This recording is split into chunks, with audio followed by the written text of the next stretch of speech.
Please be seated. Like last week, in the gospel lesson today, Jesus turned to the world of agriculture to communicate his wisdom to the disciples.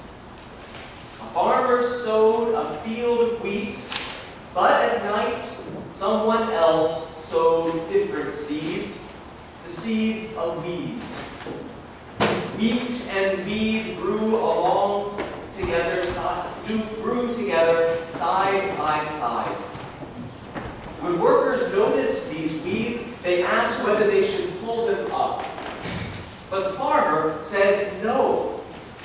If they would gather the weeds now, they would do damage, uprooting the precious wheat along with the weeds. So they were allowed to stay in the garden to live, to grow, and to flourish. And when the harvest would come some day in the future, the gardener would sort the good from the bad, gather the wheat into the barn, and toss the weeds aside. Quite unintentionally, Jesus' parable of the wheat and tares has become the theme of my garden this year. It makes me feel much, much better about my gardening skills. My garden is full of weeds right now. In the years before I had a toddler who could get in trouble at a minute's notice, I was able to spend a lot of time combing through the garden and pulling out weeds.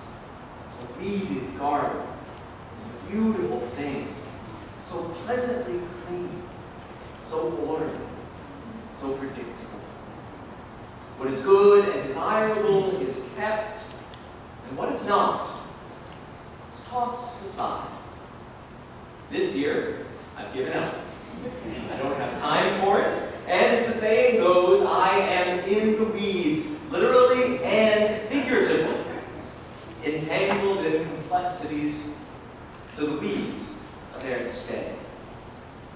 It turns out, however, that weeds are not all bad.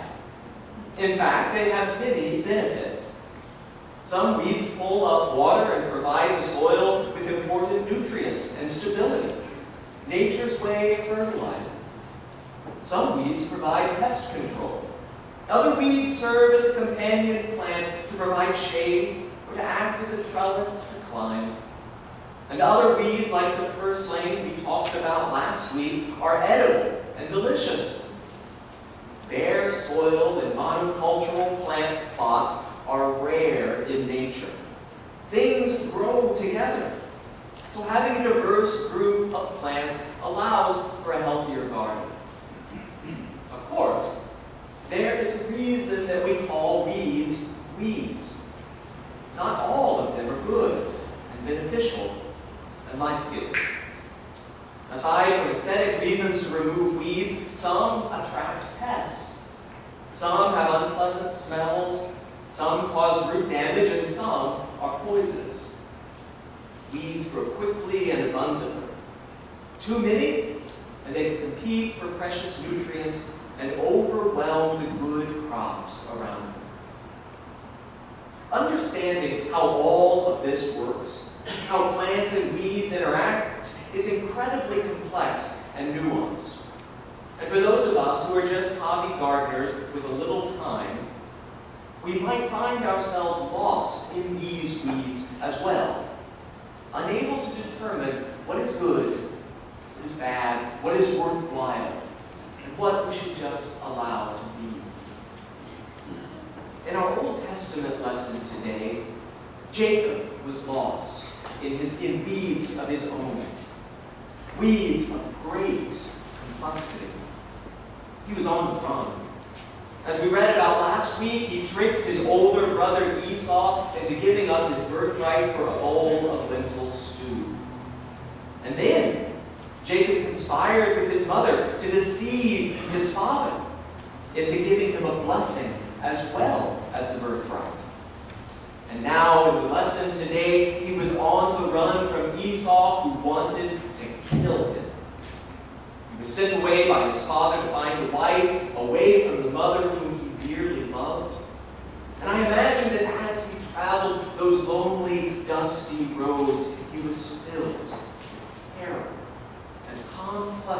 emotions. Jacob wanted more in life than the role of a second-born son. And he used cunning and deceit to get what he wanted. But it came at a great cost.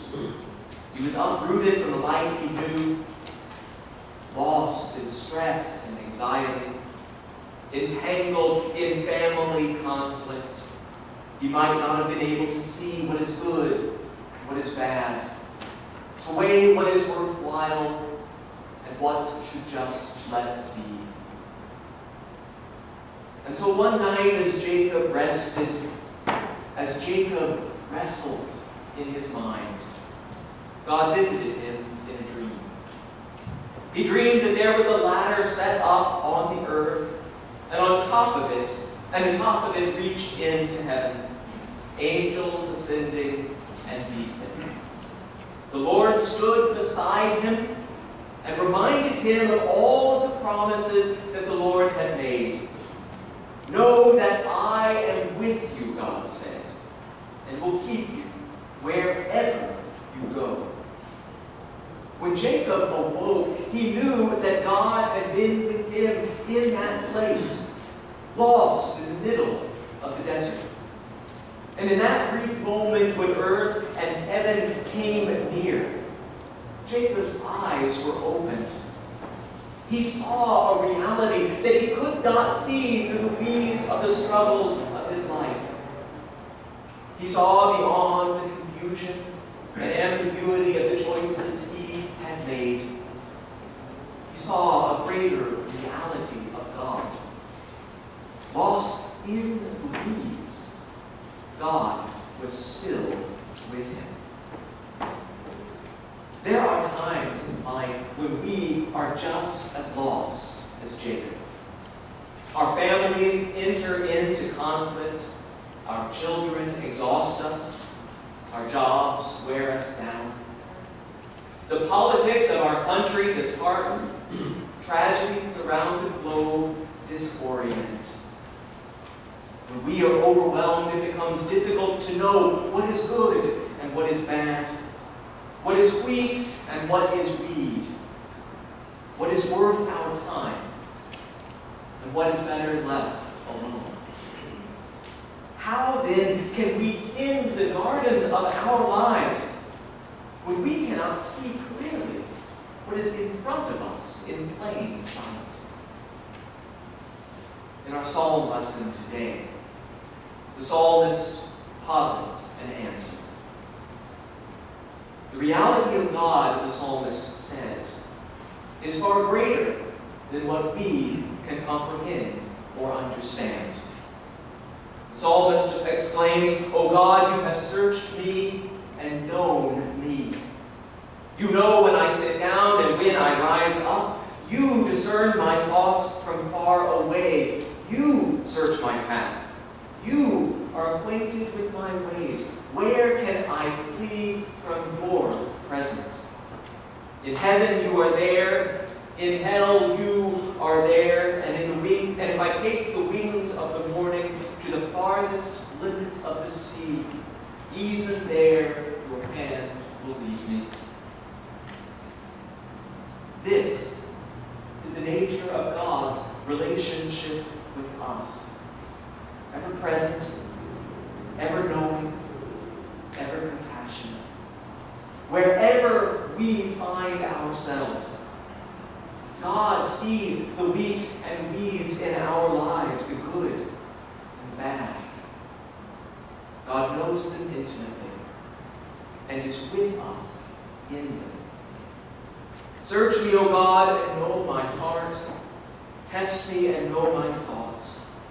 If there is wicked in me, lead me in the way everlasting. We cannot see clearly, but the good news is that we do not have to. God sees for us. At times, God opens our eyes to the reality which is veiled to us, and we see a glimpse of the way everlasting. And in those brief moments, when heaven and earth meet, we know deep in our beings that God is there, whatever else things seem to be. God sees what is good and what is not, and God cultivates within us what is healthy and life-giving, whether we want God to or not. God is with us, sometimes in spite of us. And nevertheless, God works in us so that when the harvest comes, the fruit will be good. Life in God's beautiful, complex world is life in an untamed garden, filled with varieties of lives and plants we cannot control or comprehend. But God is everywhere in it. We cannot escape the loving care of the garden, providing for wheat and weed. So when we feel lost in the weeds of life, we are not alone. God comes to us and shows us what is good, what is bad, what is worth our time, and what is better left alone, reminding us that there is hope to come. There is a way everlasting. Amen.